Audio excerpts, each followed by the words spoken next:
সুপ্রভাত। মাধ্যমিক গণিতের পরিমিতির অঙ্ক নিয়ে সাজানো আজকের এই ক্লাসে তোমাদের স্বাগত। শুরু করছি প্রথম প্রশ্ন। 70 সেমি ব্যাস বিশিষ্ট একটি অর্ধবৃত্তাকার পাতকে এমনভাবে ভাঁজ করা হলো যাতে ধারক ব্যাসার্ধ দুটি পরস্পর জুড়ে একটি লম্ব বৃত্তাকার শঙ্কু তৈরি হয়। শঙ্কুটির উচ্চতা ও পার্শ্বতলের ক্ষেত্রফল নির্ণয় করো। খুব সুন্দর একটা অঙ্ক। চলো আগে আমরা ছবিটা এঁকে নিই যেন বিষয়টা আরও বেশি করে স্পষ্ট হয়। একটা অর্ধবৃত্তাকার পাত, সেই পাতটার এই ব্যাসার্ধ দুটোকে জুড়ে একটা শঙ্কু তৈরি হচ্ছে। তাহলে শঙ্কুটা দেখতে এরকম হবে এবং খেয়াল করে দেখো, যেহেতু ব্যাসার্ধ দুটোকে জুড়ে দিচ্ছি তার জন্য এটার ব্যাসার্ধ এটার তির্যক উচ্চতা হবে। বোঝা গেছে বিষয়টা? তাহলে এটার ব্যাস বলে দিয়েছিল 70 সেমি, তাহলে ব্যাসার্ধ হচ্ছে 35 সেমি, তাহলে এটা হবে 35 সেমি। আমাকে বলেছে এখান থেকে যে এই যে শঙ্কুটা, এই শঙ্কুটার পার্শ্বতলের ক্ষেত্রফল এবং উচ্চতা নির্ণয় করতে। আরেকটা বিষয় খেয়াল করে দেখো, যখন আমি ব্যাসার্ধ দুটো জুড়ে এই শঙ্কুটাকে তৈরি করেছি, একটা শঙ্কু তৈরি হয়েছে, তাহলে এই শঙ্কুটার ভূমির যে পরিধি, এইটা এই অর্ধবৃত্তাকার পাতের পরিধির সঙ্গে সমান। আমি কিন্তু পরিধি বলছি, পরিসীমা নয়। অর্থাৎ এই দৈর্ঘ্যটা আর এই শঙ্কুর ভূমির এই পরিধিটা সমান। বুঝে গেছে বিষয়টা? চলো তাহলে এবার আমরা অঙ্কটা শুরু করি। আমরা তাহলে এই ব্যাসার্ধটাকে ধরে নিচ্ছি আর উচ্চতাটাকে ধরে নিচ্ছি এইচ। ঠিক আছে, তাহলে লিখছি, ধরি শঙ্কুটির ভূমির ব্যাসার্ধ সমান আর সেমি এবং উচ্চতা সমান এইচ সেমি। বুঝে গেছে বিষয়টা? এইবার দেখো, অতএব শর্তানুসারে কি বললাম, এই শঙ্কুটার ভূমির পরিধি যেটা কত, 2πr। এটা কত, এই অর্ধবৃত্তের এই পরিধিটা, তাহলে কত হবে 2 ইন্টু পাই ইন্টু ব্যাসার্ধ কত 35 এর অর্ধেক, যেহেতু অর্ধবৃত্ত আছে। বোঝা গেছে? তাহলে এইখান থেকে আমরা পাবো আর সমান 35/2। তাহলে আমরা ব্যাসার্ধটা পেয়ে গেলাম কত, 35/2। এটার মান পেয়ে গেলাম 35/2 আর এটা আছে 35। বোঝা গেছে বিষয়টা? চলো এইবার এখান থেকে আমরা কি করছি, এইচ এর মানটা বের করছি, যেহেতু আমার উচ্চতা একটা প্রশ্নতে চেয়েছে। অতএব শঙ্কুটির উচ্চতা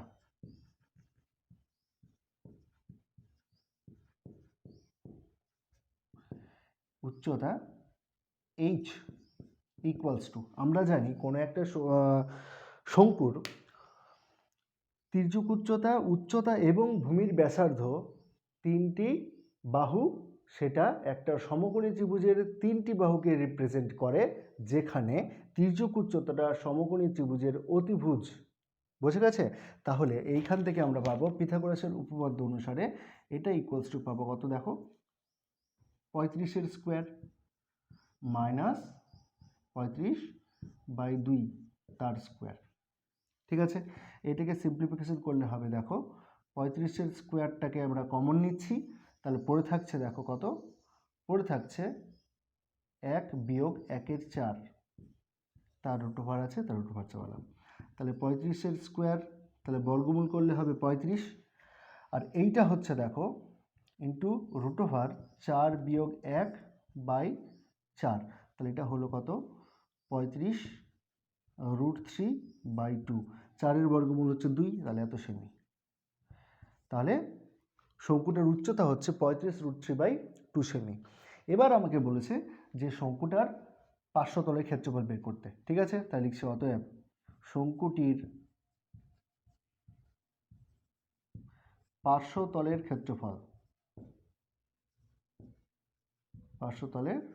ক্ষেত্রফল সূত্র কি, পাই ইন্টু আর 35/2 ইন্টু এল কত 35, ঠিক আছে, এইটাকে আমরা সিম্পলিফিকেশন করছি, আমরা উপরের যে ছবিটা আছে সেটাকে মুছে দিচ্ছি। দেখো তাহলে এইখান থেকে এই ক্যালকুলেশনটা করলে কত হবে দেখো, তাহলে 22-এর 7 গুণ 35-এর স্কোয়ার বাই 2, লিখে দিচ্ছি 35, তাহলে 7 5-এ 35, 2 11-তে 22, দেখো তাহলে 55 গুণ 35, 55 গুণ 35 গুণ যদি করি আমরা তাহলে 5 5-এ 25, 5 5-এ 25-এর 5 হাতে থাকলো 2, 5 5-এ 25 আর 2 27, 3 5-এ 15, 3 5-এ 15 আর 16, যোগ করলে হবে 5 7 5 12, 6 2 8 আর 9, এত 1925 সেমি স্কোয়ার। এটা হচ্ছে 500 তলের ক্ষেত্রফল। বোঝা গেল অঙ্কটা? কোথাও যদি কোনো অসুবিধা হয় কমেন্ট করে জানাও। আমি এবার পরের অঙ্কটাতে যাচ্ছি। পরের অঙ্কটা বলেছে একটি লম্ববৃত্তাকার কাঠের গুঁড়ি থেকে সবচেয়ে কম কাঠ নষ্ট করে বর্গাকার প্রস্থচ্ছেদ বিশিষ্ট একটি আয়তঘনাকার কাঠের লগ তৈরি করতে হলে তাতে কত পরিমাণ কাঠ থাকবে এবং কত পরিমাণ কাঠ নষ্ট হবে যখন কাঠের গুঁড়িটির দৈর্ঘ্য 24 মিটার এবং ব্যাস 16√2 সেমি হবে। বোঝা গেল অঙ্কটা? দেখো আমরা প্রথমেই যেই ছবিটা বলেছে, যেই প্রশ্নটা বলেছে সেই প্রশ্ন অনুযায়ী একটা ছবি এঁকে নিচ্ছি। এখানে তোমাদের যেটা ধরে নিতে হবে যে কাঠের গুঁড়ি মানেই হচ্ছে সেটা একটা লম্ববৃত্তাকার চোঙের মতো, মানে কোথাও কম বেশি নেই। এইবার খেয়াল করে দেখো, আমি এই জায়গাটার ছবিটা এবার আঁকছি, অর্থাৎ এই প্রস্থচ্ছেদের ছবিটা আঁকছি। দেখতে এমন হবে। এই জায়গা থেকে খেয়াল করো, এখন বর্গাকার প্রস্থচ্ছেদ বিশিষ্ট যদি একটা কাঠের লগ কেটে নিতে হয় তাহলে আমাকে কতটা কাটতে হবে দেখো, এরকম এই জায়গাটা রাখতে হবে, তাহলে এইটা এইটা এইটা এইটা কেটে ফেলতে হবে। বুঝে গেছে বিষয়টা? এইবার খেয়াল করে দেখো, এই বর্গাকার যে লগটা তৈরি করছি, বর্গাকার লগটার যে কর্ণের দৈর্ঘ্য, এইটা বৃত্তাকার প্রস্থচ্ছেদের ব্যাসের সঙ্গে সমান না? এই শর্তটাকে আমরা কাজে লাগাবো। চলো তাহলে প্রথমেই আমরা এইখান থেকে, আমাদের যেহেতু বলে দিয়েছে যে কাঠের গুঁড়িটির দৈর্ঘ্য এবং ব্যাস বলে দিয়েছে, সেইখান থেকে আমরা প্রথমে বর্গাকার যে প্রস্থচ্ছেদটা পাচ্ছি তার একটা বাহুর দৈর্ঘ্য ধরে নিচ্ছি। ধরি কাঠের লগটির বর্গাকার প্রস্থচ্ছেদের দৈর্ঘ্য সমান x সেমি। বোঝা গেছে? অতএব প্রশ্নানুসারে কি বর্গক্ষেত্রের কর্ণের দৈর্ঘ্য কি? বাহু √2। এটাই কি এই বৃত্তাকার প্রস্থচ্ছেদের ব্যাসের সঙ্গে সমান। এটা কত বলে দেওয়া আছে? 16√2।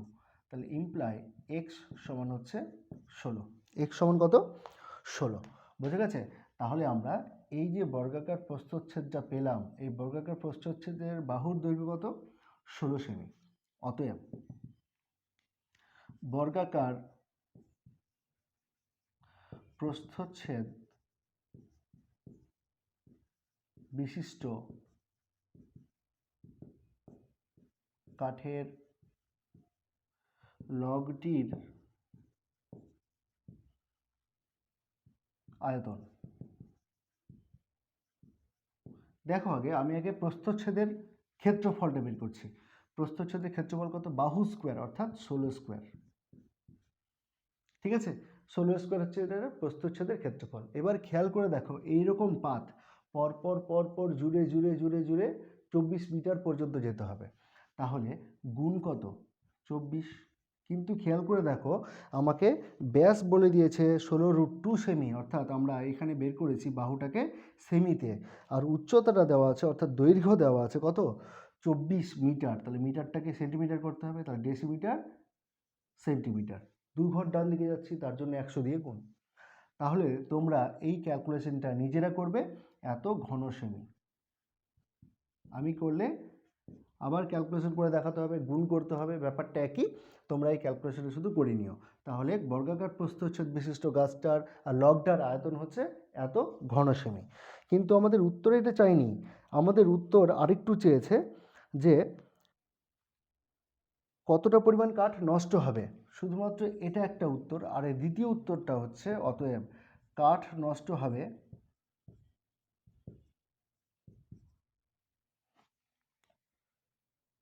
সমান, দেখো খেয়াল করে, এই সম্পূর্ণটার আয়তন থেকে যতটা কাঠ ব্যবহার করেছি সেইটা বাদ দিলেই তো যতটা কাঠ পড়ে থাকবে সেটাই নষ্ট হবে।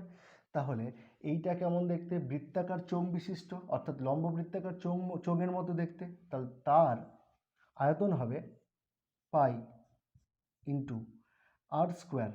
আর কত, এখানে আর হচ্ছে তোমাকে বলে দিয়েছে 16√2 বলে দিয়েছে, তাহলে 16√2/2 এটা হচ্ছে আর, এত স্কোয়ার, ইন্টু এইচ, এইচ কত বলে দিয়েছে 24 মিটার, তাহলে 24 গুণ 100। এতটা পরিমাণ কাঠ কিন্তু লম্ব বৃত্তাকার চোঙের মধ্যে আছে।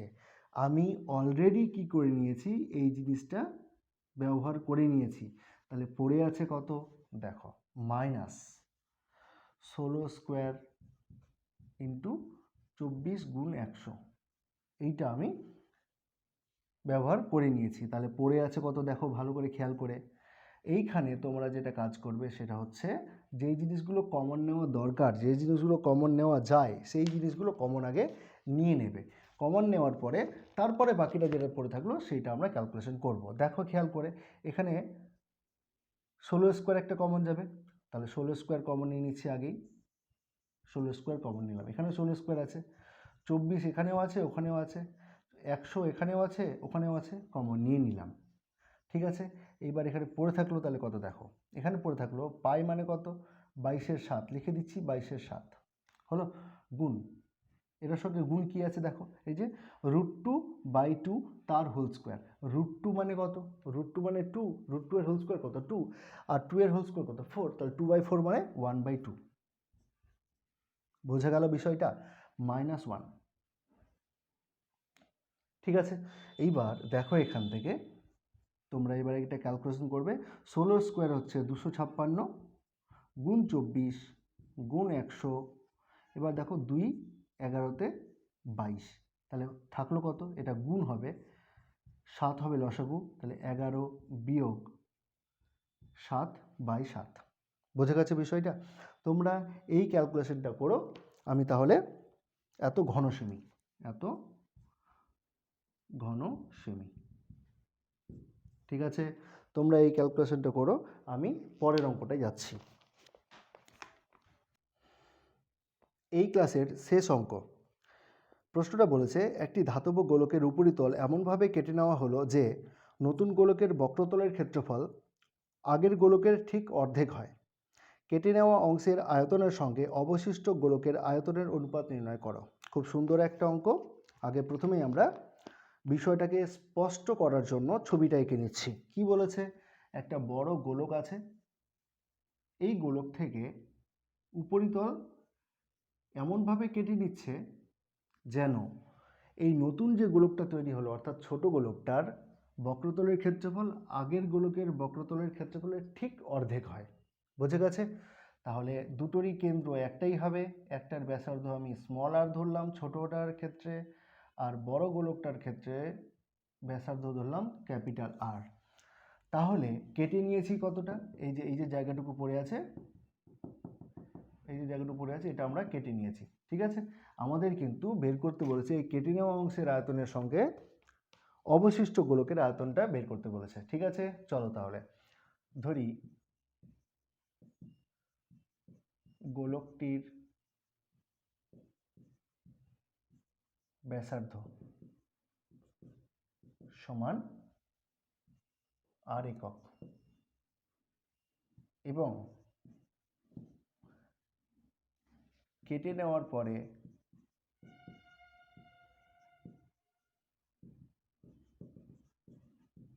নতুন গোলকের ব্যাসার্ধ সমান স্মল আর একক। কেটে নেওয়ার পরে মানে উপরিতল কেটে নেওয়ার পরে। চলো, অতএব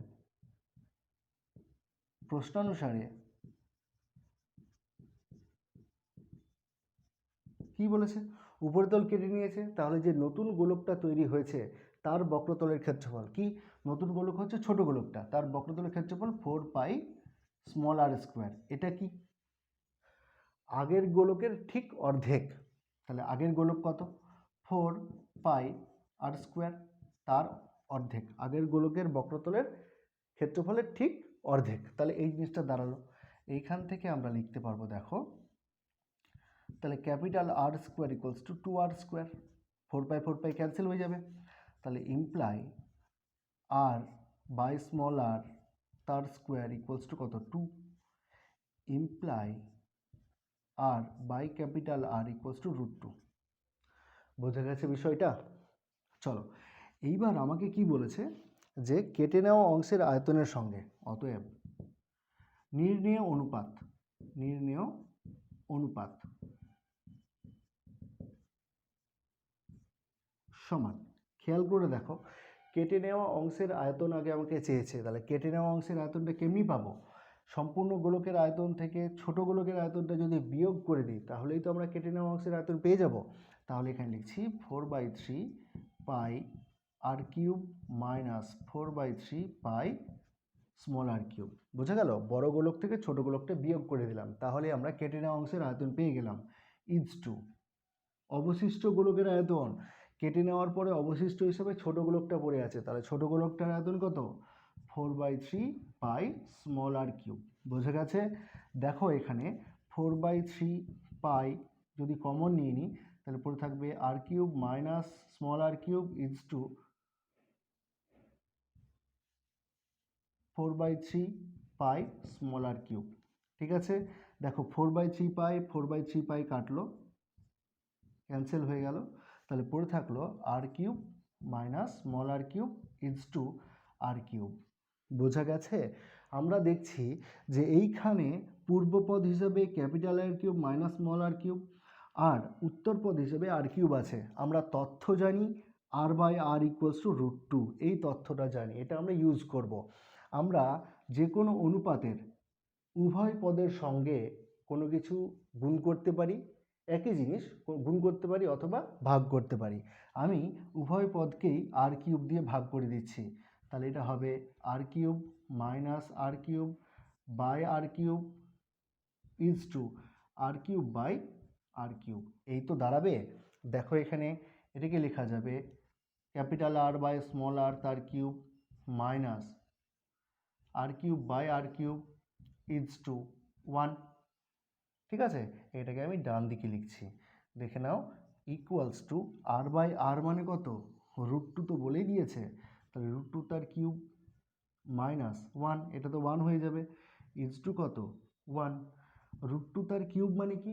√2 হচ্ছে 3 বার গুণ, তো দুটো √2-র জন্য 2 আর একটা √2 পড়ে থাকলো, তাহলে 2√2 মাইনাস 1 ইজ টু 1। এটাই হচ্ছে নির্ণেয় অনুপাত। বোঝা গেল অঙ্কটা? কোথাও যদি কোনো বুঝতে অসুবিধা হয় তোমরা কমেন্ট করে জানাও। ডেসক্রিপশনে ফোন নাম্বার দেওয়া আছে, তোমরা সেখানে হোয়াটসঅ্যাপও করতে পারো। যদি চ্যানেলে নতুন হয়ে থাকো, এই টাইপের কন্টেন্ট আরও বেশি করে পেতে চাও, তাহলে অবশ্যই চ্যানেলটাকে সাবস্ক্রাইব করে রেখো, সাথে বেল আইকন প্রেস করে রেখো, অল নোটিফিকেশন অন করে রেখো, যেন এরকম কন্টেন্ট যখনই আপলোড হবে সব থেকে আগে নোটিফিকেশন পেয়ে যাও।